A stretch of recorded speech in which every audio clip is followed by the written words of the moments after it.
Kecelakaan lalu lintas menjelang waktu berbuka puasa terjadi di Blangpidi, Aceh Barat Daya. Pengendara sepeda motor metik yang melaju kencang secara berlawanan arah menabrak truk tronton. Akibatnya pengendara motor hingga kini belum sadarkan diri sejak dirawat di RSUD Teku Pekan mulai Minggu sore 24 Maret 2024. Kini kasus kecelakaan antara truk tronton nomor polisi 8689 VY dengan sepeda motor metik nomor polisi 3057 CU masih ditangani pihak polisi lalu lintas setempat.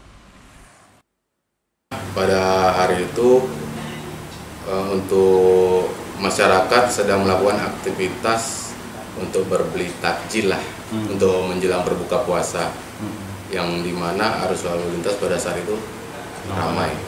Kalau kita tengok dari goresan di jalan dan saksi-saksi di tempat kejadian, itu sepeda motor terjadinya mengambil jalur daripada si mobil truk tronton itu.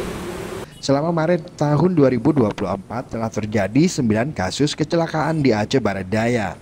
Selama tahun ini saja angka kecelakaan sudah mencapai 25 kasus. Dari Aceh Barat Daya, tim liputan Aceh Video.